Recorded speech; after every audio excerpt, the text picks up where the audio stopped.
ನಿಶಾ, ಇಲ್ಲಿಗೆ ಬಾ, ನನ್ನ ಪಕ್ಕದಲ್ಲಿ ಕುಳಿತುಕೋ. ನಾನು ನಿನ್ನೊಂದಿಗೆ ಒಂದು ಮುಖ್ಯವಾದ ವಿಷಯ ಮಾತನಾಡಬೇಕು.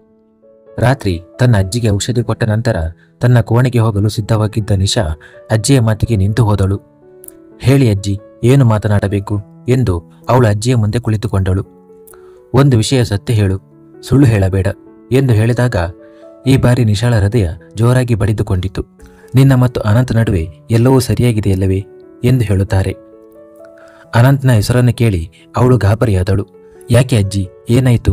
ನೀವು ಹೀಗೆ ಯಾಕೆ ಕೇಳುತ್ತಿದ್ದೀರಿ ಎಂದು ಹೇಳುತ್ತಾಳೆ. ನೀನು ಮತ್ತು ಅನಂತ್ ಒಂದೇ ಕೋಣೆಯಲ್ಲಿ ಇದ್ದರೂ ಒಟ್ಟಿಗೆ ಇಲ್ಲ ಎಂಬುದು ನಿಜವೇ? ನೀನು ಬೇರೆ ಸೋಫಾದ ಮೇಲೆ ಮಲಗುತ್ತೀಯ ಮತ್ತು ಅನಂತ್ ಹಾಸಿಗೆಯ ಮೇಲೆ ಮಲಗುತ್ತಾನಾ? ಕೊನೆಗೆ ಇದೆಲ್ಲ ಏನು? ಗಂಡ ಹೆಂಡತಿಯ ನಡುವಿನ ಈ ದೂರಕ್ಕೆ ಏನು ಅರ್ಥ? ಅಜ್ಜಿಯ ಮಾತಿಗೆ ನಿಶಾ ತೀವ್ರವಾಗಿ ಗಾಬರಿಯಾದಳು.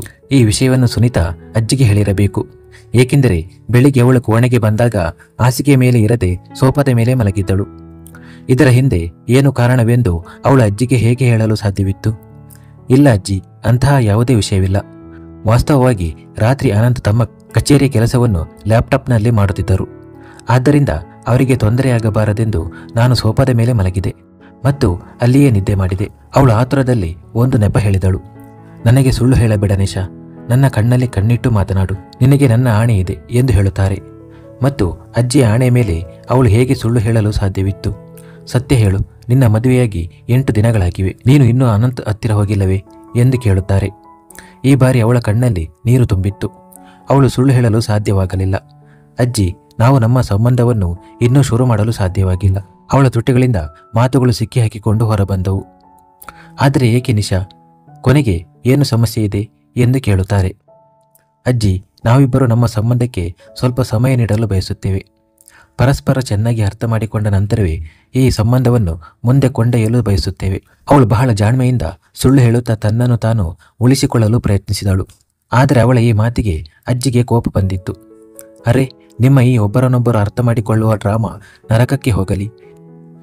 ಈ ಹಿಂದಿನ ಹೊಸ ಪೀಳಿಗೆಯವರು ನನಗೆ ಅರ್ಥವೇ ಆಗುವುದಿಲ್ಲ. ಮದುವೆಯಾಗುತ್ತದೆ, ಆದರೆ ಪರಸ್ಪರರ ಹತ್ತಿರ ಹೋಗುವುದಿಲ್ಲ. ಪತಿ ಸೋಫಾದ ಮೇಲೆ ಮಲಗುತ್ತಾನೆ, ಹೆಂಡತಿ ಹಾಸಿಗೆಯ ಮೇಲೆ ಮಲಗುತ್ತಾಳೆ. ನಮ್ಮ ಕಾಲದಲ್ಲಿ ಹೇಗಿತ್ತು ಅಂದರೆ ಅಪ್ಪ ಅಮ್ಮ ಮದುವೆ ಮಾಡಿಸುತ್ತಿದ್ದರು ಮತ್ತು ಮದುವೆ ಮೊದಲ ರಾತ್ರಿಯೇ ಗಂಡ ಹೆಂಡತಿಯ ನಡುವೆ ಎಲ್ಲವೂ ನಡೆಯುತ್ತಿತ್ತು ಮತ್ತು ಸರಿಯಾಗಿ 9 ತಿಂಗಳ ನಂತರ ಮಗುವು ತೊಟ್ಟಿಲಿಗೆ ಬರುತ್ತಿತ್ತು. ಹೇಗಿದ್ದರೂ ನೀನು ಅನಂತ್ನಿಂದ ದೂರವಿರಲು ಇನ್ನು ಮುಂದೆ ನಾನು ಅನುಮತಿ ನೀಡುವುದಿಲ್ಲ. ನನ್ನ ಕಪಾಟು ತೆರೆದು ಅದರಲ್ಲಿರುವ ಕೆಲವು ಸಾಮಾನುಗಳನ್ನು ತೆಗೆದುಕೊಂಡು ಬಾ ಎಂದು ಹೇಳುತ್ತಾರೆ. ಅವಳು ಏನು ಮಾಡುತ್ತಿದ್ದಳು? ಅಜ್ಜಿಯ ಕಪಾಟು ತೆರೆದು ಸಾಮಾನು ತೆಗೆದುಕೊಂಡು ಬಂದಳು. ಅದೊಂದು ಚಿಕ್ಕ ಬ್ಯಾಗ್ ಇತ್ತು. ತೆರೆದು ನೋಡಿದಾಗ ಅದರಲ್ಲಿ ಮದುವೆಯ ಸುಂದರ ಕೆಂಪು ಬಣ್ಣದ ಲೆಹೆಂಗಾ ಮತ್ತು ಸಾಕಷ್ಟು ಆಭರಣಗಳಿದ್ದವು. ಇವುಗಳನ್ನು ಹಾಕಿಕೊಂಡು ಬೇಗ ಸಿದ್ಧವಾಗಿ ಬಿಡು. ಅನಂತ್ ಬರುವ ಮೊದಲು ವಧುವಿನಂತೆ ಸಿದ್ಧವಾಗಿ ಹಾಸಿಗೆಯ ಮೇಲೆ ಕುಳಿತಿರು ಮತ್ತು ಅವನಿಗಾಗಿ ಕಾಯುತ್ತಿರು ಮತ್ತು ನಿಮ್ಮ ಸಂಬಂಧವನ್ನು ಇಂದೇ ಪ್ರಾರಂಭಿಸು. ನಾನು ಯಾವುದೇ ರೀತಿಯ ತಪ್ಪುಗಳನ್ನು ಸಹಿಸುವುದಿಲ್ಲ ಎಂದು ಹೇಳುತ್ತಾರೆ. ಅಯ್ಯೋ, ನನ್ನ ಈ ವೃದ್ಧ ಕಣ್ಣುಗಳು ನನ್ನ ಮರಿ ಮೊಮ್ಮಗನನ್ನು ನೋಡಲು ಆತುರೆಯುತ್ತಿವೆ. ಆದರೆ ಮೊಮ್ಮಗನು ನನಗೆ ಮರಿ ಮೊಮ್ಮಗನನ್ನು ತೋರಿಸುವ ಸಂತೋಷವನ್ನು ನೀಡಲು ಬಯಸುವುದಿಲ್ಲ. ಅವರು ಅವಳಿಗೆ ಎಲ್ಲ ಸಾಮಾನುಗಳನ್ನು ಕೊಟ್ಟು ಡ್ರೆಸ್ಸಿಂಗ್ ರೂಮ್ ಕಡೆಗೆ ತಳ್ಳಿದ್ದರು ಮತ್ತು ಅವಳು ಅನಿವಾರ್ಯವಾಗಿ ಸಿದ್ಧವಾಗಿ ಹೊರಗೆ ಬಂದಳು. ಬಹಳ ಚೆನ್ನಾಗಿ ಕಾಣುತ್ತಿದ್ದೀಯ. ದೇವರು ನನ್ನ ಮಗಳನ್ನು ಎಲ್ಲ ಕೆಟ್ಟ ದೃಷ್ಟಿಗಳಿಂದ ರಕ್ಷಿಸಲಿ. ನೀನು ಬಹಳ ಮುದ್ದಾಗಿ ಕಾಣುತ್ತಿದ್ದೀಯ. ನೋಡು, ಅನಂತ ನಿನ್ನನ್ನು ನೋಡಿದ ತಕ್ಷಣ ತನ್ನ ಮನಸ್ಸಿನ ಮೇಲೆ ನಿಯಂತ್ರಣ ಕಳೆದುಕೊಂಡು ನಿನ್ನ ಕಡೆಗೆ ಸೆಳೆಯಲ್ಪಡುತ್ತಾನೆ ಎಂದು ಹೇಳಿ ಅವರು ತಮ್ಮ ಕೆಲಸದವಳು ಸುನೀತಾಳನ್ನು ಕರೆದರು. ಸುನೀತಾ, ನನ್ನ ಸೊಸೆಯನ್ನು ಅವಳ ಕೋಣೆಗೆ ಬಿಟ್ಟು ಬಾ. ಸುನೀತಾ ಆಯ್ತು ಎಂದು ತಲೆ ಅಲ್ಲಾಡಿಸಿ ಅವಳನ್ನು ಹಿಡಿದುಕೊಂಡು ಕೋಣೆಯ ಕಡೆಗೆ ನಡೆದಳು. ನಿಶಾಳ ಹೃದಯ ಈಗ ಜೋರಾಗಿ ಬಡಿದುಕೊಳ್ಳುತ್ತಿತ್ತು. ಅಜ್ಜಿಗೆ ಹೇಗೆ ಹೇಳುವುದು? ಅಜ್ಜಿ, ನೀವು ಯೋಚಿಸುತ್ತಿರುವುದು ಯಾವುದೂ ಸಾಧ್ಯವಿಲ್ಲ. ನಾನು ಮತ್ತು ಅನಂತ್ ಎಂದಿಗೂ ಒಬ್ಬರಿಗೊಬ್ಬರು ಹತ್ತಿರ ಬರಲು ಸಾಧ್ಯವಿಲ್ಲ ಅಂದುಕೊಳ್ಳುತ್ತಿದ್ದಳು. ಸುನೀತಾ ಹೋದ ನಂತರವೂ ಅವಳು ಹಾಸಿಗೆಯಿಂದ ಕೆಳಗಿಳಿಯಲಿಲ್ಲ. ಬದಲಿಗೆ ಹಾಸಿಗೆಯ ಮೇಲೆ ವಧುವಾಗಿ ತನ್ನದೇ ಆಲೋಚನೆಗಳಲ್ಲಿ ಮುಳುಗಿದ್ದಳು. ಅವಳ ದೊಡ್ಡ ಅನಿವಾರ್ಯತೆಯು ಅವಳನ್ನು ಅನಂತ್ ಖುರಾನನ ಜೀವನಕ್ಕೆ ಕರೆತಂದಿತ್ತು. ಆದರೆ ಈಗ ಅವಳು ಸ್ವತಃ ಈ ಬಲೆಯಲ್ಲಿ ಸಿಕ್ಕಿ ಹಾಕಿಕೊಳ್ಳುತ್ತಿದ್ದಳು ಮತ್ತು ಅನಂತ್ ಖುರಾನ ಕೋಣೆಗೆ ಪ್ರವೇಶಿಸಿ ಹಾಸಿಗೆಯ ಮೇಲೆ ಅವಳನ್ನು ವಧುವಿನ ರೂಪದಲ್ಲಿ ನೋಡಿದಾಗ ಕೋಪದಿಂದ ಕೆಂಡಮೆಂಡಲವಾದನು. ಅವನು ಕೋಪದಿಂದ ಇಷ್ಟು ಹೊತ್ತು ಏನನ್ನೂ ಮಾತನಾಡಲು ಸಾಧ್ಯವಾಗಲಿಲ್ಲ. ಆದರೆ ಅವನನ್ನು ಅಷ್ಟು ಕೋಪದಲ್ಲಿ ನೋಡಿ ಅವಳು ಗಾಬರಿಯಾದಳು. ಅವಳು ಏನನ್ನಾದರೂ ಹೇಳಲು ಬಾಯಿ ತೆರೆಯುವ ಮೊದಲು ಅನಂತ್ ಖುರಾನ ಅವಳ ತೋಳನ್ನು ಹಿಡಿದು ಹಾಸಿಗೆಯಿಂದ ಕೆಳಗೆ ಎಳೆದನು. ನೀನು ಮರೆತಿದ್ದೀಯಾ? ಈ ಮದುವೆ ನಿಜವಲ್ಲ, ಕೇವಲ ಒಂದು ಪ್ರದರ್ಶನ. ಆದರೆ ನೀನು ಸಂಪೂರ್ಣ ಸಿದ್ಧತೆಯೊಂದಿಗೆ ನನ್ನ ಮಂಚವನ್ನು ಅಲಂಕರಿಸಿ ಕುಳಿತಿದ್ದೀಯ. ನಮ್ಮ ನಡುವೆ ಏನು ಒಪ್ಪಂದವಾಗಿತ್ತು ಎಂದು ನೀನು ಮರೆತಿದ್ದೀಯ ಎಂದು ಹೇಳುತ್ತಾನೆ. ಅವನ ಮಾತನ್ನು ಕೇಳಿ ನಿಶಾ ಅವನ ಮುಖವನ್ನು ಪರಚಲು ಬಯಸಿದಳು. ಅವಳು ಸ್ವತಃ ಅವನಿಂದ ದೂರವಿರಲು ಬಯಸಿದ್ದಳು. ಇದು ಅಜ್ಜಿಯ ಹಠವಾಗಿತ್ತು. ಆದರೆ ಅವನು ಅವಳ ಒಂದು ಮಾತನ್ನು ಕೇಳಲು ಸಿದ್ಧನಿರಲಿಲ್ಲ. ಓಯ್ ಹಲೋ ಮಿಸ್ಟರ್ ಅನಂತ್ ಖುರಾನ, ನಿಮ್ಮ ಮಂಚವನ್ನು ಅಲಂಕರಿಸುವ ಇಷ್ಟ ನನಗೂ ಇಲ್ಲ. ನಾನು ಇಲ್ಲಿ ಅಜ್ಜಿಯ ಮಾತಿನಂತೆ ಕುಳಿತಿದ್ದೇನೆ ಎಂದು ಹೇಳಿ ಅವಳು ಒಂದು ಕ್ಷಣದಲ್ಲಿ ಅವನ ಕೈಯಿಂದ ತನ್ನ ಕೈಯನ್ನು ಬಿಡಿಸಿಕೊಂಡಳು. ಅನಂತ್ ಖುರಾನ ತನ್ನನ್ನು ತಾನು ಹಿಡಿದುಕೊಂಡಿದ್ದನು. ಇಲ್ಲದಿದ್ದರೆ ಎದುರಿಗಿದ್ದ ಹುಡುಗಿ ಅವನ ಪ್ರಜ್ಞೆಯನ್ನು ಕೆಡಿಸಲು ಸಿದ್ಧಳಾಗಿದ್ದಳು. ಮೊದಲ ಬಾರಿಗೆ ಅವಳ ಈ ಸುಂದರವಾದ ಮುಖ ಇಷ್ಟು ಸುಂದರವಾಗಿ ಕಾಣುತ್ತಿತ್ತು. ನನಗೆ ಎಂತಹ ವ್ಯರ್ಥ ಕನಸುಗಳನ್ನು ನೋಡುವ ಇಷ್ಟವಿಲ್ಲ. ಇದೆಲ್ಲವನ್ನು ನಿಮ್ಮ ಅಜ್ಜಿಯೇ ಮಾಡಿದ್ದಾರೆ. ಅವರ ಕಾರಣದಿಂದಾಗಿಯೇ ನೀವು ನನ್ನನ್ನು ಕರೆತಂದಿದ್ದೀರಲ್ಲವೇ? ಅವರ ಮಾತನ್ನು ಕೇಳಿ ನಾನು ಇದನ್ನೆಲ್ಲ ಮಾಡಿದ್ದೇನೆ. ಮತ್ತು ಒಂದು ವಿಷಯ ಹೇಳುತ್ತೇನೆ, ಈ ನಿರ್ಧಾರವನ್ನು ಅನಿವಾರ್ಯವಾಗಿ ತೆಗೆದುಕೊಂಡಿದ್ದೇನೆ. ಇಷ್ಟಪಟ್ಟು ಬಂದಿಲ್ಲ ಮತ್ತು ನಿಮ್ಮ ಹತ್ತಿರ ಬರುವ ಇಚ್ಛೆಯೂ ಇಲ್ಲ. ನಿಶಾ ತೇವವಾದ ಕಣ್ಣುಗಳಿಂದ ಕೋಪದಿಂದ ಹೇಳಿದಳು. ಆದರೆ ಅನಂತ್ನ ವ್ಯಂಗ್ಯದ ಧ್ವನಿ ಅವಳ ಹೃದಯವನ್ನು ನೋಯಿಸಿತ್ತು. ನನ್ನ ಕನಸುಗಳನ್ನು ಅಲಂಕರಿಸುವ ಅರ್ಹತೆ ನಿನಗಿಲ್ಲ. ಮುಂದಿನ ಬಾರಿ ನನ್ನ ಮುಂದೆ ಹೀಗೆ ನಾಲಿಗೆ ಆಡಿಸಿದರೆ ನಿನ್ನ ನಾಲಿಗೆಯನ್ನು ಕೀಳುತ್ತೇನೆ. ನಿನ್ನಂತಹ ಹುಡುಗಿಯೊಂದಿಗೆ ಸಂಬಂಧವನ್ನು ಬೆಳೆಸುವ ಯಾವುದೇ ಇಷ್ಟ ನನಗೂ ಇಲ್ಲ. ಗಂಡ ಹೆಂಡತಿಯಾಗಿ ಏನೇ ನಾಟಕವಿದ್ದರೂ ಅಜ್ಜಿಯ ಮುಂದೆ ಮಾತ್ರ. ಇದರ ಹೊರತಾಗಿ ನೀನು ನನ್ನನ್ನು ತಿಳಿದಿಲ್ಲ, ನನಗೂ ನೀನು ತಿಳಿದಿಲ್ಲ. ಈ ಕೋಣೆಯಲ್ಲಿ ಎಷ್ಟು ಅನಾಥರಂತೆ ಇರುತ್ತೀಯೋ ನಿನಗೆ ಅಷ್ಟು ಒಳ್ಳೆಯದು. ಅನಂತ್ ಅವಳ ತೇವವಾದ ಕಣ್ಣುಗಳನ್ನು ನೋಡುತ್ತಾ ಹೇಳಿ ಒಂದೇ ಏಟಿಗೆ ಅವಳನ್ನು ಬಿಟ್ಟು ಬಾತ್ರೂಮ್ಗೆ ನುಗ್ಗಿದನು. ಆದರೆ ಅವಳ ಹಾಸಿಗೆ ಮೇಲೆ ಕುಸಿದು ಬಿದ್ದಳು. ನಿಶಾ ತನ್ನ ಅಸಹಾಯಕತೆಗೆ ಅಳಲು ಬಯಸಿದ್ದಳು. ಅವಳ ಪರಿಸ್ಥಿತಿ ಉತ್ತಮವಾಗಿದ್ದರೆ ಇಂದು ಈ ದಿನವನ್ನು ನೋಡಬೇಕಾಗಿರಲಿಲ್ಲ. ತನ್ನ ಜೀವನದಲ್ಲಿ ಇಂತಹ ಕ್ರೂರ ಸಂಗಾತಿ ಸಿಗುತ್ತಾನೆಂದು ಅವಳು ಎಂದಿಗೂ ಯೋಚಿಸಿರಲಿಲ್ಲ. ಅವನು ಬಾತ್ರೂಮ್ನಿಂದ ತನ್ನ ಕೂದಲನ್ನು ಒರೆಸುತ್ತಾ ಹೊರಬಂದಾಗ ಅವಳನ್ನು ಇನ್ನೂ ತನ್ನ ಹಾಸಿಗೆಯ ಮೇಲೆ ನೋಡಿ ಮತ್ತೆ ಕೋಪದಿಂದ ನೋಡಿದನು. ಆದರೆ ಈ ಬಾರಿ ನಿಶಾ ಬೇಗನೆ ಎದ್ದು ಡ್ರೆಸ್ಸಿಂಗ್ ರೂಮ್ಗೆ ನುಗ್ಗಿದಳು.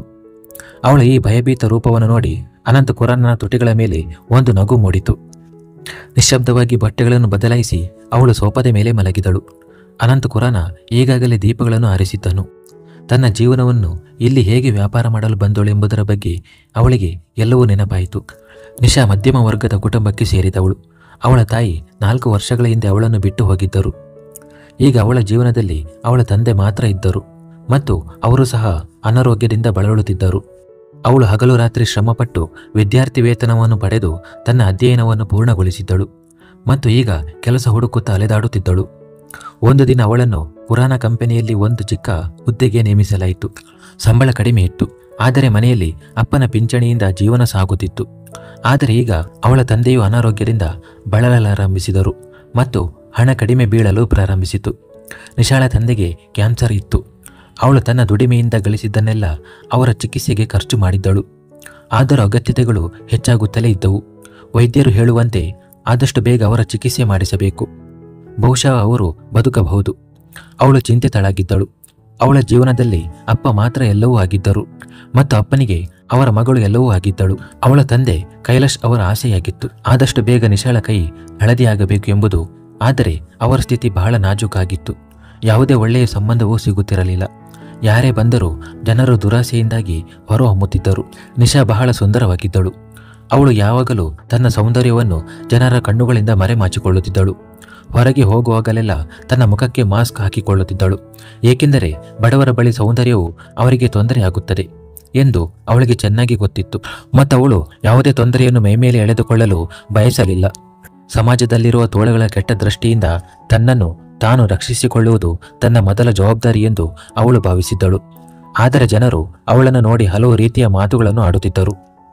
ಇಂದಿನ ಕಾಲದಲ್ಲಿ ಇಂತಹ ಹಳೆಯ ಆಲೋಚನೆಗಳನ್ನು ಯಾರು ಹೊಂದಿದ್ದಾರೆ? ಆದರೆ ಅವಳು ಜನರ ಮಾತುಗಳನ್ನು ಲೆಕ್ಕಿಸಲಿಲ್ಲ.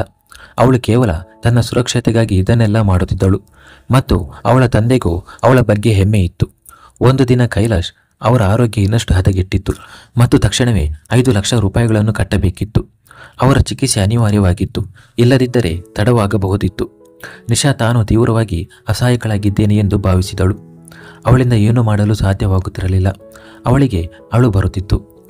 ಅವಳ ತಂದೆಗೆ ಈಗ ಒಂದೇ ಆಯ್ಕೆ ಇತ್ತು. ಅವಳ ಕಚೇರಿಯಿಂದ ಸಾಲ ತೆಗೆದುಕೊಳ್ಳುವುದು. ತನ್ನ ಕಣ್ಣೀರು ಒರೆಸಿಕೊಂಡು ಧೈರ್ಯ ತುಂಬಿಕೊಂಡು ಅವಳು ಕಚೇರಿಗೆ ತಲುಪಿದಳು. ಅನಂತ್ ಖುರಾನ ಈಗಾಗಲೇ ಬಹಳ ತೊಂದರೆಯಲ್ಲಿದ್ದನು. ಅಜ್ಜಿಯಿಂದಾಗಿ ಅವಳ ಹಠದಿಂದಾಗಿ ಅವನ ಮದುವೆಯಾಗಬೇಕಿತ್ತು. ಸಾಯುವ ಮೊದಲು ತನ್ನ ಸೊಸೆಯನ್ನು ನೋಡಬೇಕೆಂದು ಅವರು ಬಯಸಿದ್ದರು. ಆದರೆ ಅನಂತ್ ಖುರಾನ ಇನ್ನೂ ಸಿದ್ಧನಾಗಿರಲಿಲ್ಲ. ಅಜ್ಜಿ ಕೂಡ ಒಬ್ಬ ಹಠಮಾರಿಯಾಗಿದ್ದಳು. ನಿನ್ನ ಸೊಸೆಯನ್ನು ನೋಡುವವರೆಗೂ ನಾನು ಊಟ ಮಾಡುವುದಿಲ್ಲ ಎಂದು ಹೇಳಿ ತಿನ್ನುವುದನ್ನೇ ಬಿಟ್ಟಿದ್ದರು. ಅಜ್ಜಿ ಅವನನ್ನು ಅಷ್ಟು ಒತ್ತಾಯಿಸಿದ್ದರು. ಅವನಿಗೆ ಏನೂ ಅರ್ಥವಾಗುತ್ತಿರಲಿಲ್ಲ. ಅವನು ಇದೇ ಯೋಚನೆಯಲ್ಲಿ ಕುಳಿತಿದ್ದಾಗ ಇದ್ದಕ್ಕಿದ್ದಂತೆ ನಿಶಾ ಅವನ ಮುಂದೆ ಬಂದಳು, ತನ್ನ ತಂದೆಯ ಚಿಕಿತ್ಸೆಗಾಗಿ ಸಾಲ ತೆಗೆದುಕೊಳ್ಳಲು. ಆಗ ಅವನ ತೀಕ್ಷ್ಣ ಮನಸ್ಸಿನಲ್ಲಿ ಹೊಳೆದ ಮೊದಲ ಆಲೋಚನೆ ಇದೇ ಆಗಿತ್ತು. ನಿಶಾ ಬಹಳ ಉತ್ತಮ ಸ್ವಭಾವದ ಹುಡುಗಿ ಎಂದು ಅವನಿಗೆ ತಿಳಿದಿತ್ತು. ಅವಳನ್ನು ಕಚೇರಿಯಲ್ಲಿ ಹಲವು ಬಾರಿ ನೋಡಿದ್ದನು. ಅವಳು ಯಾವಾಗಲೂ ತನ್ನ ಕೆಲಸಕ್ಕೆ ಮಾತ್ರ ಗಮನ ಕೊಡುತ್ತಿದ್ದಳು. ಎಂದಿಗೂ ಇತ್ತೀಚಿನ ಗಾಸಿಪ್ ಅಥವಾ ಮಾತನಾಡಲು ಪ್ರಯತ್ನಿಸುತ್ತಿರಲಿಲ್ಲ. ಆದಾಗ್ಯೂ ಅನಂತ್ ಕುರಾನ ಎಂದಿಗೂ ಅವಳನ್ನು ಗಮನವಿಟ್ಟು ನೋಡಿರಲಿಲ್ಲ, ಅಥವಾ ನಿಶಾ ಅವನಿಗೆ ಅವಕಾಶವನ್ನೇ ನೀಡಿರಲಿಲ್ಲ ಎಂದು ಹೇಳುವುದು ಹೆಚ್ಚು ಸೂಕ್ತ. ಅವಳು ಅವನ ಮುಂದೆ ನಿಂತು ಕಣ್ಣೀರು ಸುರಿಸುತ್ತಿದ್ದಳು. ಮುಖದ ಮೇಲೆ ಕಪ್ಪು ಮಾಸ್ಕ್ ಇತ್ತು, ಆದರೆ ಆ ಮಾಸ್ಕ್ನೊಳಗಿಂದಳು ಅವಳ ದೊಡ್ಡ ದೊಡ್ಡ 10 ಕೆಂಪಾದ ಕಣ್ಣುಗಳು ಹೊರಗೆ ಇಣುಕುತ್ತಿದ್ದವು. ಹಾಲು ಬಿಳುಪು ಹಣೆಯನ್ನು ನೋಡಿದ ಅನಂತ್ ಕುರಾನ ಈ ಹುಡುಗಿ ಖಂಡಿತವಾಗಿಯೂ ತುಂಬ ಸುಂದರವಾಗಿರಬೇಕೆಂದು ಊಹಿಸಿದ್ದನು. ಅವಳು ದೊಡ್ಡ ನಿರೀಕ್ಷೆಯಿಂದ ಬಂದಿದ್ದಳು. ಬಹುಶಃ ಅವಳಿಗೆ ಸಾಲ ಸಿಕ್ಕರೆ ತನ್ನ ತಂದೆ ಚಿಕಿತ್ಸೆ ಪ್ರಾರಂಭಿಸಬಹುದು ಎಂದು ಅವಳು ಬಹಳ ಭರವಸೆಯಿಂದ ಅನಂತ್ ಕುರಾನನಿಗೆ ಹೇಳಿದಳು. ಸರ್, ನನಗೆ 2 ಲಕ್ಷ ರೂಪಾಯಿಗಳ ತಕ್ಷಣದ ಅವಶ್ಯಕತೆ ಇದೆ. ನನಗೆ 2 ಲಕ್ಷ ರೂಪಾಯಿಗಳು ಸಿಕ್ಕಿದರೆ ನನ್ನ ತಂದೆ ಚಿಕಿತ್ಸೆ ಶುರುವಾಗುತ್ತದೆ. ಆದರೆ ಅನಂತ್ ಅವಳನ್ನು ಗಂಭೀರವಾಗಿ ನೋಡುತ್ತಿದ್ದನು. ಆ ಹುಡುಗಿಯ ಅಸಹಾಯಕತೆಯಲ್ಲಿ ಅವನಿಗೆ ತನ್ನ ಅಜ್ಜಿಯ ಹಠಕ್ಕೆ ಒಂದು ಪರಿಹಾರ ಕಾಣಿಸಿತು. ಅನಂತಿಗೆ ಇದ್ದಕ್ಕಿದ್ದಂತೆ ತನ್ನ ಸ್ನೇಹಿತ ಹೇಳಿದ ಮಾತು ನೆನಪಾಯಿತು. ಅಜ್ಜಿಯ ಸಲುವಾಗಿ ನೀನು ಯಾರೊಂದಿಗಾದರೂ ಕಾಂಟ್ರಾಕ್ಟ್ ಮ್ಯಾರೇಜ್ ಮಾಡಿಕೊ. ಅಂತಹ ಹುಡುಗಿ ಸಿಕ್ಕರೆ ತಡ ಮಾಡಬೇಡ. ಈಗಂತೂ ಬಡತನದ ಸ್ಥಿತಿ ಎಲ್ಲರನ್ನೂ ಅಸಹಾಯಕರನ್ನಾಗಿ ಮಾಡಿದೆ. ಬಹುಶಃ ನಿನಗೆ ಯಾರಾದರೂ ಹತ್ತಿರದಲ್ಲಿ ಸಿಗಬಹುದು. ಆದರೆ ಮದುವೆ ನಂತರ ನಿನ್ನ ಮನಸ್ಸು ಬದಲಾದರೆ ಈ ಸಂಬಂಧವನ್ನು ನಿಭಾಯಿಸು, ಬಿಟ್ಟು ಬಿಡಬೇಡ ಎಂದು ಹೇಳಿದ್ದನು. ಅನಂತ್, ನಾನು ಹಾಗೆಲ್ಲ ಮಾಡುತ್ತೇನೆ ಅಂದುಕೊಂಡಿದ್ದೀಯಾ? ಮಗನೇ, ಇಲ್ಲಿ ಹೃದಯ ಇಟ್ಟುಕೊಂಡಿದ್ದೇನೆ, ಕಲ್ಲನಲ್ಲ. ಸುಮ್ಮನೆ ಯಾವುದೇ ಸಾಮಾನ್ಯ ಹುಡುಗಿಗೆ ಈ ಹೃದಯದಲ್ಲಿ ಸ್ಥಾನ ನೀಡಲು ಸಾಧ್ಯವಿಲ್ಲ ಎಂದು ತನ್ನ ಸ್ನೇಹಿತ ಸಲಹೆ ನೀಡುತ್ತಿದ್ದಾಗ ಅವನು ಕೇಳಿಸಿಕೊಂಡು ತನ್ನ ಹೃದಯದ ಮೇಲೆ ಕೈಯಿಟ್ಟು ತಮಾಷೆಯಾಗಿ ಹೇಳಿದ್ದನು. ನಾನು ನಿನಗೆ ಹಣ ಕೊಡಲು ಸಿದ್ಧನಿದ್ದೇನೆ, ಆದರೆ ನೀನು ನನ್ನದೊಂದು ಕೆಲಸ ಮಾಡಬೇಕು ಎಂದಾಗ ನಿಶಾಳ ಮನಸ್ಸಿನಲ್ಲಿ ಭರವಸೆಯ ಕಿರಣ ಮೂಡಿತು. ಆದರೆ ಮುಂದೆ ಅನಂತ್ ಹೇಳಿದ ಮಾತು ಕೇಳಿ ನಿಶಾ ಆಶ್ಚರ್ಯಚಕಿತಳಾದಳು. ನನಗೆ 2 ತಿಂಗಳ ಕಾಲ ಒಂದು ಹುಡುಗಿಯ ಅವಶ್ಯಕತೆ ಇದೆ. ಅವಳು ನನ್ನ ಅಜ್ಜಿಯ ಮುಂದೆ ನನ್ನ ಹೆಂಡತಿಯಾಗಿ ಇರಬೇಕು. ಬದಲಾಗಿ ನಾನು ಉತ್ತಮ ಮೊತ್ತದ ಹಣವನ್ನು ನೀಡುತ್ತೇನೆ. ನಿನ್ನ ತಂದೆಯ ಚಿಕಿತ್ಸೆಯನ್ನು ಮಾಡಿಸುತ್ತೇನೆ, ಒಪ್ಪಿಗೆಯೇ ಎಂದು ಹೇಳುತ್ತಾನೆ. ಅನಂತ್ ಕುರಾನನ ಮಾತಿಗೆ ನಿಶಾ ತನ್ನ ತೊಟಿಯನ್ನು ಕಚ್ಚಿಕೊಂಡಳು. ಆದರೆ ತಂದೆಯ ಚಿಕಿತ್ಸೆಗೆ ಹಣದ ತೀವ್ರ ಅವಶ್ಯಕತೆ ಇದ್ದ ಕಾರಣ ನಿರ್ಬಂಧದಿಂದ ಒಪ್ಪಿಕೊಂಡಳು. ಮರುದಿನ ಅನಂತ್ ಕುರಾನ ಅವಳನ್ನು ಮದುವೆಯಾಗಿ ಮನೆಗೆ ಕರೆತಂದನು. ಅವಳು ತನ್ನ ತಂದೆಗೆ ಎಲ್ಲವನ್ನೂ ಸತ್ಯ ಹೇಳಿದಳು. ಇದೆಲ್ಲ ಒಂದು ಅನಿವಾರ್ಯತೆ ಎಂದು. ಅನಾರೋಗ್ಯದಿಂದ ಬಳಲುತ್ತಿದ್ದ ತಂದೆ ತಮ್ಮ ಕೊನೆಯ ಉಸಿರು ಎಳೆಯುತ್ತಿದ್ದರು. ತಮ್ಮ ಮಗಳನ್ನು ಯಾರ ಕೈಯಲ್ಲಾದರೂ ಕೊಡಬೇಕಿತ್ತು. ಅವರ ಹೃದಯದಿಂದ ಒಂದು ಪ್ರಾರ್ಥನೆ ಹೊರಬಂದಿತ್ತು, ಈ ಮದುವೆ ಎಂದಿಗೂ ಮುರಿಯದಿರಲಿ ಎಂದು. ಆದರೆ ಇದು ವಿಧಿಯಾಟವಾಗಿತ್ತು. ದೇವರು ಅವರ ಅದೃಷ್ಟದಲ್ಲಿ ಬರೆದಿದ್ದನ್ನೇ ಆಗಬೇಕಿತ್ತು. ಈಗ ಅವಳು ಅನಂತ್ನಿಂದ ಹೆಚ್ಚು ಅಡಗಿಸಿಕೊಳ್ಳಲು ಸಾಧ್ಯವಿರಲಿಲ್ಲ. ಏನೇ ಹೇಳಿದರೂ ಅವನು ಅವಳ ಪತಿಯಾಗಿದ್ದನು. 2 ತಿಂಗಳಿಗಾದರೂ ಸರಿ. ಮದುವೆಯ ಮೊದಲ ರಾತ್ರಿಯೂ ನಿಶಾ ಗೊಂದಲದಲ್ಲಿ ನಿಂತಿದ್ದಳು. ಅವಳು ತನಗಾಗಿ ಮಲಗುವ ಸ್ಥಳವನ್ನು ನೋಡುತ್ತಿದ್ದಳು. ಇದ್ದಕ್ಕಿದ್ದಂತೆ ಅವನ ಗಂಭೀರ ಧ್ವನಿಯಿಂದ ಬೆದರಿ ಅವನನ್ನು ನೋಡಿದಳು. ಅವನು ನಿಧಾನವಾಗಿ ನಡೆದು ಅವಳ ಹತ್ತಿರ ಬಂದು 2 ಹೆಜ್ಜೆ ದೂರದಲ್ಲಿ ನಿಂತನು ಮತ್ತು ಅವಳನ್ನು ಮೇಲಿನಿಂದ ಕೆಳಗೆ ನೋಡಿ, ಹೀಗೆ ಏಕೆ ನಿಂತಿದ್ದೀಯಾ? ಸಾಮಾನ್ಯವಾಗಿ ನನ್ನ ಕೋಣೆಯಲ್ಲಿ ನನ್ನ ಗೌಪ್ಯತೆಗೆ ಯಾರ ಹಸ್ತಕ್ಷೇಪವನ್ನು ನಾನು ಸಹಿಸುವುದಿಲ್ಲ. ಆದರೆ 2 ತಿಂಗಳ ಕಾಲ ನಿನ್ನನ್ನು ಸಹಿಸಿಕೊಳ್ಳಬೇಕು. ಅಜ್ಜಿಯ ಕಾರಣದಿಂದಾಗಿ ನಾನು ಏನೇನೆಲ್ಲ ಸಹಿಸಿಕೊಳ್ಳಬೇಕಾಗುತ್ತದೆಯೋ ಗೊತ್ತಿಲ್ಲ. ಒಂದು ಸಾಮಾನ್ಯ ಹುಡುಗಿಯನ್ನು 2 ತಿಂಗಳ ಕಾಲ ನನ್ನ ಕೋಣೆಯಲ್ಲಿ ಇಟ್ಟುಕೊಳ್ಳಬೇಕಾಗಿದೆ ಎಂದನು. ಅವನ ಅವಮಾನವನ್ನು ಸಹಿಸಲಾಗದೆ ಅವಳು ಕಣ್ಣೀರು ಹಾಕುತ್ತಲೇ ಬಾತ್ರೂಮ್ ಕಡೆಗೆ ಹೊರಟಳು. ಆದರೆ ಲೆಹಂಗಾದಲ್ಲಿ ಸಿಕ್ಕಿಬಿದ್ದು ನೆಲಕ್ಕೆ ಬೀಳುತ್ತಿದ್ದಾಗ ಅನಂತ್ ಮುಂದೆ ಬಂದು ಅವಳನ್ನು ತನ್ನ ತೋಳುಗಳಲ್ಲಿ ಹಿಡಿದುಕೊಂಡನು. ಅನಂತ್ನ ಮಾದಕವಾದ ಪರ್ಫ್ಯೂಮ್ನ ಸುಗಂಧ ಅವಳ ಮೂಗಿಗೆ ತಾಗುತ್ತಿತ್ತು. ಅವನನ್ನು ಅಷ್ಟು ಹತ್ತಿರ ಕಂಡಾಗ ನಿಶಾಳ ಉಸಿರು ನಿಂತು ಹೋಗಿತ್ತು. ಮೊದಲ ಬಾರಿಗೆ ಅವಳು ಅಂತಹ ಒಂದು ಅನುಭವವನ್ನು ಪಡೆಯುತ್ತಿದ್ದಳು. ಇದು ಅವರ ನಡುವಿನ ಸರಿಯಾದ ಸಂಬಂಧದ ಸುಗಂಧವಾಗಿತ್ತು. ಆದರೆ ಇಬ್ಬರು ಅದನ್ನು ಒಪ್ಪಿಕೊಳ್ಳಲು ಸಿದ್ಧರಿರಲಿಲ್ಲ. ಕೊನೆಗೂ ಅವರು ಒಂದು ಒಪ್ಪಂದ ಮಾಡಿಕೊಂಡಿದ್ದರು. ನೀನು ಸೋಫಾದ ಮೇಲೆ ಮಲಗಬಹುದು ಮತ್ತು ದಯವಿಟ್ಟು ಬಟ್ಟೆ ಬದಲಾಯಿಸು. ಇದನ್ನೆಲ್ಲ ನೋಡಿ ನನಗೆ ಕಿರಿಕಿರಿಯಾಗುತ್ತಿದೆ ಎಂದು ಅವಳ ಸಿದ್ಧವಾದ ವಧುವಿನ ರೂಪವನ್ನು ನೋಡಿ ಅಸಮಾಧಾನದಿಂದ ಹೇಳಿ ಅವನು ಹಿಂದಕ್ಕೆ ಸರಿದನು. ಆದರೆ ನಿಶಾ ಆಶ್ಚರ್ಯದಿಂದ ಆ ವ್ಯಕ್ತಿಯನ್ನು ನೋಡಿದಳು. ಅವನು ಕ್ಷಣಕ್ಷಣವೂ ಅವಳನ್ನು ಪರೀಕ್ಷಿಸುತ್ತಿದ್ದನು. ಅವಳ ಮನಸ್ಸಿನಲ್ಲಿ ಒಂದು ಆಲೋಚನೆ ಬಂತು. ಬಹುಶಃ ನಾನು ಎಂದಿಗೂ ಅವನ ಕಚೇರಿಗೆ ಹೋಗದಿರುತ್ತಿದ್ದರೆ ಅಥವಾ ಆ ದಿನ ಅವನಿಂದ ಸಹಾಯ ಕೇಳದಿರುತ್ತಿದ್ದರೆ ನಾನು ಹೀಗೆ ಅವನ ಪ್ರತಿಯೊಂದು ಆಜ್ಞೆಯನ್ನು ಪಾಲಿಸಬೇಕಾಗಿರುತ್ತಿರಲಿಲ್ಲ. ಅವಳ ಹೃದಯ ತುಂಬಿ ಬಂದಿತು. ಅವಳು ಯಾವಾಗಲೂ ಕಷ್ಟದ ಪರಿಸ್ಥಿತಿಗಳನ್ನೇ ಕಂಡಿದ್ದಳು. ಸಂತೋಷದ ದಿನಗಳು ಎಂದಿಗೂ ಅವಳ ಪಾಲಿಗೆ ಬಂದಿರಲಿಲ್ಲ. ಭಾರವಾದ ಹೆಜ್ಜೆಗಳಿಂದ ನಡೆಯುತ್ತಾ ಅವಳು ವಾಶ್ರೂಮ್ಗೆ ಹೋದಳು. ಅವಳು ಹೋದ ತಕ್ಷಣ ಅನಂತ್ ಖುರಾನ ಆಳವಾದ ಉಸಿರು ತೆಗೆದುಕೊಂಡನು. ಈ ಹುಡುಗಿ ಇಂದು ನಿಜವಾಗಿಯೂ ತನ್ನ ಪ್ರಜ್ಞೆಯನ್ನು ಕೆಡಿಸಿದ್ದಾಳೆ ಎಂದು ತನ್ನ ಹೃದಯದ ಮೇಲೆ ಕೈಯಿಟ್ಟುಕೊಂಡನು. ಅಲ್ಲಿ ಹೃದಯ ಬಡಿತ ಇನ್ನೂ ವೇಗವಾಗಿ ಬಡಿಯುತ್ತಿತ್ತು. ಬಹುಶಃ ಅವನ ಹೃದಯಕ್ಕೆ ಈ ಹುಡುಗಿ ಇಷ್ಟವಾಗಿದ್ದಳು. ಆದರೆ ಅವನು ಒಪ್ಪಿಕೊಳ್ಳಲು ಸಿದ್ಧನಿರಲಿಲ್ಲ. ಇದೆಲ್ಲ ಕೇವಲ ಒಂದು ಆಟ, ಬೇಗನೆ ಮುಗಿಯುತ್ತದೆ. ನಿನ್ನ ಹೃದಯವನ್ನು ನಿಯಂತ್ರಿಸಿಕೋ ಅನಂತ್ ಖುರಾನ. ನೀನು ಯೋಚಿಸುತ್ತಿರುವಂತೆ ಏನೂ ಆಗುವುದಿಲ್ಲ ಎಂದು ತನ್ನನ್ನು ತಾನೇ ಬೈದುಕೊಂಡು ಮಲಗಲು ಪ್ರಯತ್ನಿಸಿದನು. ಮುಂದಿನ ಬೆಳಿಗ್ಗೆ ಅಜ್ಜಿಯೊಂದಿಗೆ ಸಂತೋಷದ ವಾತಾವರಣದಲ್ಲಿ ಉಪಹಾರ ಸೇವಿಸುತ್ತಿದ್ದರು. ನಿಶಾ ಅಷ್ಟು ಉತ್ತಮವಾದ ಆಹಾರವನ್ನು ನೋಡಿ ಆಶ್ಚರ್ಯಪಟ್ಟಳು.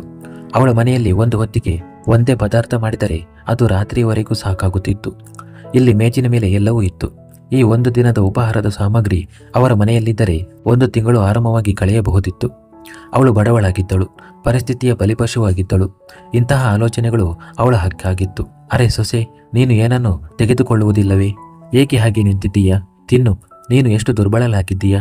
ನಿನ್ನ ಬಗ್ಗೆ ಕಾಳಜಿ ವಹಿಸುವುದಿಲ್ಲವೇ? ಅವಳು ತನ್ನ ಜೀವನದಲ್ಲಿ ಎಂದಿಗೂ ಇಷ್ಟು ಆಹಾರವನ್ನು ನೋಡಿರಲಿಲ್ಲ. ಆದ್ದರಿಂದ ಎಲ್ಲಿಂದ ಪ್ರಾರಂಭಿಸಬೇಕು ಎಂದು ಅವಳಿಗೆ ಅರ್ಥವಾಗುತ್ತಿರಲಿಲ್ಲ. ಆದರೆ ಅಜ್ಜಿಯೇ ಸ್ವತಃ ಅವಳ ತಟ್ಟೆಗೆ ಆಹಾರ ಹಾಕಿ ಅವಳ ಕಡೆಗೆ ತಳ್ಳಿದಳು. ತೆಗೆದುಕೊಳ್ಳು ಮಗಳೇ, ಹೊಟ್ಟೆ ತುಂಬ ತಿನ್ನು. ಈಗ ಇದು ನಿನ್ನ ಮನೆ, ಮುಜುಗರ ಪಡುವ ಅಗತ್ಯವಿಲ್ಲ ಎಂದು ಹೇಳಿದರು. ಅವಳು ಅಲ್ಪ ನಗು ಬೀರುತ್ತಾ ಅವರ ಪ್ರೀತಿಯಿಂದ ಅರಳಿದಳು. ಅವಳಿಗೆ ಅಜ್ಜಿ ತುಂಬ ಇಷ್ಟವಾಗಿದ್ದಳು. ಆದರೆ ಅವರ ಮೊಮ್ಮಗ ಮಾತ್ರ ಯಾರನ್ನು ಹೋಲುತ್ತಿದ್ದಾನೋ ಗೊತ್ತಿಲ್ಲ. ಅವನನ್ನು ಅವಳು ಇಷ್ಟಪಡುತ್ತಿರಲಿಲ್ಲ. ಅವನು ಪ್ರತಿ ಬಾರಿಯೂ ಅವಳ ಬಡತನವನ್ನು ಕುರಿತು ಚುಚ್ಚು ಮಾತಾಡುವುದನ್ನು ನಿಲ್ಲಿಸುತ್ತಿರಲಿಲ್ಲ. ಅಜ್ಜಿ, ನಾನು ಇಲ್ಲಿದ್ದೇನೆ. ಸೊಸೆ ಬಂದ ತಕ್ಷಣ ನನ್ನನ್ನು ಮರೆತು ಬಿಟ್ಟೆಯಾ? ಇದನ್ನೇ ಮಾಡುವುದಿದ್ದರೆ ಮೊದಲೇ ಹೇಳಬೇಕಿತ್ತು. ನಾನು ನಿನಗಾಗಿ ಸೊಸೆಯನ್ನು ಎಂದಿಗೂ ಕರೆತರುತ್ತಿರಲಿಲ್ಲ ಎಂದು ಅನಂತ್ ಅಜ್ಜಿಯ ಎಲ್ಲ ಪ್ರೀತಿ ಮತ್ತು ಗಮನ ನಿಶಾ ಕಡೆಗಿದೆ ಎಂದು ಅಸಹ್ಯಗೊಂಡು ಅಸಮಾಧಾನದಿಂದ ಅಜ್ಜಿಗೆ ಹೇಳಿದನು. ಅರೆ ನನ್ನ ರಾಜಕುಮಾರನೇ, ನೀನು ನನ್ನ ಪ್ರಾಣ. ಈ ಹುಡುಗರೇ ಕೂಡ ನಿನ್ನಿಂದಲೇ ಸಿಕ್ಕಿದೆ. ಹಾಗಾಗಿ ಇವಳ ಬಗ್ಗೆ ಕಾಳಜಿ ವಹಿಸುವುದು ಅಗತ್ಯವೇ? ನೀನು ನಿನ್ನ ಹೆಂಡತಿಯ ಬಗ್ಗೆ ಕಾಳಜಿ ವಹಿಸು, ಪ್ರೀತಿ ತೋರಿಸು. ನೋಡು, ಎಷ್ಟು ಸುಂದರವಾದ ನಾಜೂಕಾದ ಹೆಂಡತಿ ನಿನಗೆ ಸಿಕ್ಕಿದ್ದಾಳೆ. ಅಜ್ಜಿಯ ಮಾತಿಗೆ ನಿಶಾ ನಾಚಿಕೆಯಿಂದ ಕೆಂಪಾದಳು.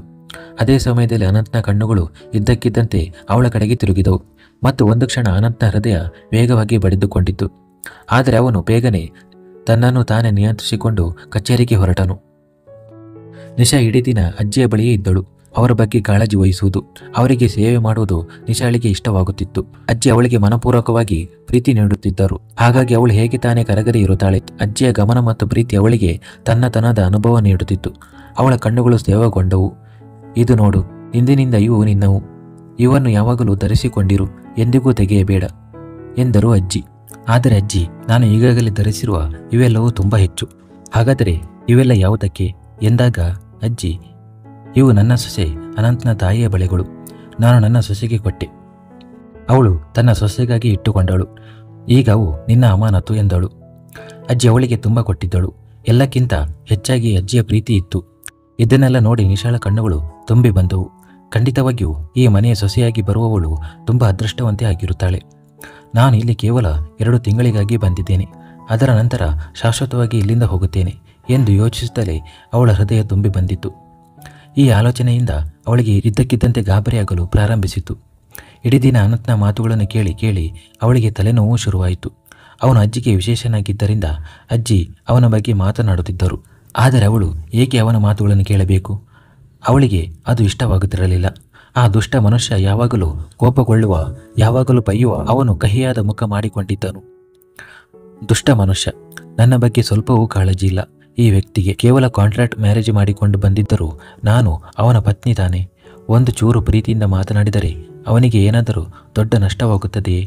ತನ್ನ ಮುಖಭಾವಗಳನ್ನು ಬದಲಾಯಿಸುತ್ತಾ ಅವಳು ತನಗೆ ತಾನೇ ಗೊಣಗುತ್ತಿದ್ದಳು. ಏನಾಯಿತು ನಿಶಾ ಮಗಳೇ, ಹೀಗೆ ನೀನು ಒಬ್ಬಳೇ ಮಾತನಾಡಿಕೊಳ್ಳುತ್ತಿರುವೆ? ಅಜ್ಜಿ ಅವಳ ಮುಖಭಾವಗಳನ್ನು ಬದಲಾಗುವುದನ್ನು ನೋಡಿ ತಕ್ಷಣ ಕೇಳಿದರು. ಅವಳು ತಕ್ಷಣ ತನ್ನನ್ನು ತಾನು ನಿಯಂತ್ರಿಸಿಕೊಂಡಳು. ಇಲ್ಲ ಅಜ್ಜಿ, ಏನೂ ಇಲ್ಲ. ಮಧ್ಯಾಹ್ನದವರೆಗೂ ಅವಳು ಅಜ್ಜಿಯೊಂದಿಗೆ ಇದ್ದಳು. ನಂತರ ಅಜ್ಜಿಯನ್ನು ವಿಶ್ರಾಂತಿ ಪಡೆಯಲು ಕೋಣೆಗೆ ಕರೆದುಕೊಂಡು ಹೋದಳು. ಅಜ್ಜಿ ನಿದ್ರೆಗೆ ಜಾರಿದ ನಂತರ ಅವಳು ತನ್ನ ತಂದೆಯ ಆರೋಗ್ಯವನ್ನು ವಿಚಾರಿಸಲು ಆಸ್ಪತ್ರೆಗೆ ಬಂದಳು. ಅವರ ಚಿಕಿತ್ಸೆ ಪ್ರಾರಂಭವಾಗಿತ್ತು ಮತ್ತು ಅವರು ಈಗ ಸ್ವಲ್ಪ ನೆಮ್ಮದಿಯಲ್ಲಿದ್ದರು. ಆದ್ದರಿಂದ ಅವಳಿಗೂ ನೆಮ್ಮದಿಯಾಗಿತ್ತು. ಅನಂತ್ ತನ್ನ ತಂದೆಯ ಚಿಕಿತ್ಸೆ ಮಾಡಿಸದಿದ್ದರೆ ಈ ಚಿಕಿತ್ಸೆ ಸಾಧ್ಯವಾಗುತ್ತಿತ್ತೆ. ಅವನಿಲ್ಲದೆ ತನ್ನ ತಂದೆ ಅವಳನ್ನು ಒಂಟಿಯಾಗಿ ಬಿಟ್ಟು ಹೋಗುತ್ತಿದ್ದರೆ. ಅನಂತ್ ಕುರಾನನ ನೆನಪಾದಾಗ ಒಂದು ಕ್ಷಣ ಅವಳ ತುಟಿಗಳ ಬೆಲೆ ನಗು ಮೂಡಿತು. ಅವನು ದುಷ್ಟನಾಗಿದ್ದರೂ, ಕಟುವಾಗಿದ್ದರೂ, ಕೋಪಿಷ್ಠನಾಗಿದ್ದರೂ ತನ್ನ ತಂದೆಯ ಚಿಕಿತ್ಸೆ ನಡೆಯುತ್ತಿರುವುದು ಕೇವಲ ಅವನಿಂದಲೇ ಆಗಿತ್ತು. ಸಂಜೆ ಅನಂತ್ ಕುರಾನ ಮನೆಗೆ ಹಿಂತಿರುಗಿದಾಗ ಅವಳು ಹೊರಗಿನ ಹಾಲ್ನಲ್ಲಿ ಕುಳಿತು ಟಿವಿಯಲ್ಲಿ ಯಾವುದೋ ಚಲನಚಿತ್ರ ನೋಡುತ್ತಿದ್ದಳು. ಅನಂತ್ ಕುರಾನನನ್ನು ನೋಡಿ ಅವಳು ಇದ್ದಕ್ಕಿದ್ದಂತೆ ಎದ್ದು ನಿಂತು ಅವನ ಮುಂದೆ ಹೋಗಲು ಹೊರಟಳು. ಏಕೆಂದರೆ ಅವಳು ಅವನ ಮುಂದೆ ಹೆಚ್ಚು ಇರುತ್ತಿರಲಿಲ್ಲ. ಆದರೆ ಇದ್ದಕ್ಕಿದ್ದಂತೆ ಅನಂತ್ ಅವಳ ಕೈ ಹಿಡಿದು ತನ್ನ ಕಡೆಗೆ ಬಲವಾಗಿ ಎಳೆದನು. ಅವಳು ಗಾಬರಿಗೊಂಡಳು. ಹೃದಯ ಬಡಿತವೂ ಹೆಚ್ಚಾಯಿತು. ಇದೇನು ಮಾಡುತ್ತಿದ್ದೀರಿ? ಬಿಡಿ ನನ್ನನ್ನು. ಅವನು ಅಷ್ಟು ಹತ್ತಿರ ಬಂದಾಗ ನಿಶಾಳ ಮುಖದ ಬಣ್ಣ ಗುಲಾಬಿ ಬಣ್ಣಕ್ಕೆ ತಿರುಗಿತು. ನಾನು ನಿನ್ನನ್ನು ಪ್ರೀತಿಸಲು ಹಿಡಿದಿಲ್ಲ. ನಿನ್ನ ಮುಖ ಏಕೆ ನಾಚಿಕೆಯಿಂದ ಕೆಂಪಾಗುತ್ತಿದೆ? ನಿನ್ನನ್ನು ನೀನು ನಿಯಂತ್ರಿಸಿಕೊ ಮತ್ತು ಈ ಸತ್ಯದೊಂದಿಗೆ ನನ್ನ ಜೊತೆ ಇರು. ನೀನು ಕೇವಲ 2 ತಿಂಗಳ ಕಾಲ ನನ್ನ ಜೊತೆ ಇರುತ್ತೀಯ. ಇದೆಲ್ಲ ಕನಸು ಕಾಣುವುದನ್ನು ನಿಲ್ಲಿಸು ಎಂದು ಹೇಳಿ ಅವನು ಅವಳ ಮಣಿಕಟ್ಟನ್ನು ಹೊರಟಾಗಿ ತಿರುಗಿಸಿ ತನ್ನೆದುರು ಮಾಡಿಕೊಂಡನು. ಯಾರ ಅನುಮತಿಯಿಂದ ಇವುಗಳನ್ನು ಹಾಕಿಕೊಂಡಿದ್ದೀಯಾ? ಇವು ನನ್ನ ತಾಯಿಯ ಬಳೆಗಳು. ಇವು ನಮ್ಮ ಕುಟುಂಬದ ಬಳೆಗಳು. ಹಾಗಾದರೆ ಈ ಬಳೆಗಳನ್ನು ಧರಿಸುವ ಹಕ್ಕು ಕುಟುಂಬದ ಸೊಸೆಯದ್ದು, ನಿನ್ನದಲ್ಲ. ನಿನ್ನಂತಹ ಸಾಮಾನ್ಯ ಹುಡುಗಿಗಲ್ಲ. ನಿಶಾಳ ಮಣಿಕಟ್ಟಿನ ಮೇಲೆ ಅವನ ಹಿಡಿತ ಬಿಗಿಯಾಗುತ್ತಿತ್ತು ಮತ್ತು ನೋವಿನಿಂದ ಅವಳ ತೊಟ್ಟಿಗಳಿಂದ ಸಣ್ಣದೊಂದು ನಿಟ್ಟುಸಿರು ಹೊರಬಿತ್ತು. ಆದರೆ ಅನಂತ್ ಕೋಪದಿಂದ ಉರಿಯುತ್ತಿದ್ದನು. ತನ್ನ ತಾಯಿಯ ಬಳೆಗಳನ್ನು ಈ ಹುಡುಗಿ ಹಾಕಿಕೊಂಡಿರುವುದು ಅವನಿಗೆ ಕಿಂಚಿತ್ತೂ ಇಷ್ಟವಾಗಿರಲಿಲ್ಲ. ನಿಶಾ ಅವನಿಗೆ ಅಷ್ಟು ಹತ್ತಿರವಿದ್ದರೂ ತನ್ನ ಹೃದಯ ಬಡಿತವನ್ನು ನಿಯಂತ್ರಿಸಿಕೊಳ್ಳುತ್ತಿದ್ದಳು. ಆದರೆ ಇದ್ದಕ್ಕಿದ್ದಂತೆ ಅವನು ಹೀಗೆ ನೋವು ನೀಡಿ ಅವಮಾನಿಸಿದ್ದಕ್ಕೆ ಅವಳಿಗೆ ಅಳು ಬಂತು. ಅವನಿಗೆ ಏನೂ ಗೊತ್ತಿಲ್ಲವೇನೋ ಇವೆಲ್ಲವನ್ನು ಯಾರು ನೀಡಬಹುದು ಎಂದು. ಆದರೆ ಆ ಕ್ಷಣ ಅನಂತ್ ಕುರಾನ ಮರೆತಿದ್ದನು. ಮಿಸ್ಟರ್ ಅನಂತ್ ಕುರಾನ, ನೀವು ನಿಜವಾಗಿಯೂ ಮರೆತು ಬಿಡುತ್ತೀರಾ ಅಥವಾ ಇದೆಲ್ಲ ನಾಟಕ ಮಾಡುತ್ತೀರಾ? ತಿಳಿದುಕೊಂಡೇ ನನ್ನನ್ನು ಅವಮಾನಿಸಲು ಪ್ರಯತ್ನಿಸುತ್ತೀರಾ? ನಾನು ಈ ಬಳೆಗಳನ್ನು ನಾನಾಗಿಯೇ ತೆಗೆದುಕೊಳ್ಳಲು ಸಾಧ್ಯವಿಲ್ಲ ತಾನೆ? ಯಾರೋ ನನಗೆ ಕೊಟ್ಟಿರಬೇಕು. ಆಗಲೇ ನಾನು ಇವನ್ನು ಹಾಕಿಕೊಂಡಿದ್ದೇನೆ. ನಿಮಗೆ ಕುಟುಂಬದ ಸೊಸೆಯನ್ನೇ ತರಬೇಕಾಗಿದ್ದರೆ ಕುಟುಂಬದ ಸೊಸೆಯನ್ನು ಕರೆತರಬೇಕಿತ್ತು. ನನ್ನಂತಹ ಬಡ ಮತ್ತು ಕೆಳವರ್ಗದ ಹುಡುಗಿಯೊಂದಿಗೆ ಏಕೆ ಒಪ್ಪಂದ ಮಾಡಿಕೊಂಡಿರಿ? ಇದು ನಿಮ್ಮ ಗೌರವಕ್ಕೆ ಧಕ್ಕೆ ತಂದಿದೆ. ನಿಶಾ ಕೂಡ ಕೋಪದಿಂದ ಸಿಡಿದು ಬಿದ್ದಳು. ಅವನ ಮಾತುಗಳನ್ನು ಸಹಿಸಿಕೊಳ್ಳಲಾಗಲಿಲ್ಲ. ಅವನು ಪದೇ ಪದೇ ತನ್ನ ಜಾತಿಯ ಬಗ್ಗೆ ಚುಚ್ಚು ಮಾತು ಆಡುತ್ತಿದ್ದನು, ಬೆರಳು ತೋರಿಸುತ್ತಿದ್ದನು. ಇವೆಲ್ಲವೂ ಇಬ್ಬರ ಒಪ್ಪಿಗೆಯಿಂದ ನಡೆದಿದ್ದವು. ಹಾಗಿದ್ದರೂ ಅವನು ಏಕೆ ಅವಳನ್ನು ಇಷ್ಟು ದ್ವೇಷಿಸುತ್ತಿದ್ದನು? ಈ ಒಪ್ಪಂದದಲ್ಲಿ ಇಬ್ಬರಿಗೂ ಲಾಭವಿತ್ತು. ಹಾಗಿದ್ದರೂ ಅವನು ಏಕೆ ನಿಶಾಳನ್ನು ಮಾತ್ರ ತಪ್ಪಿತಸ್ಥಳೆಂದು ಪರಿಗಣಿಸುತ್ತಿದ್ದನು? ಅವಳ ಕಣ್ಣುಗಳಲ್ಲಿ ನೀರು ಹರಿಯಲು ಪ್ರಾರಂಭಿಸಿತು. ಮುಂದುವರಿಯುವುದು.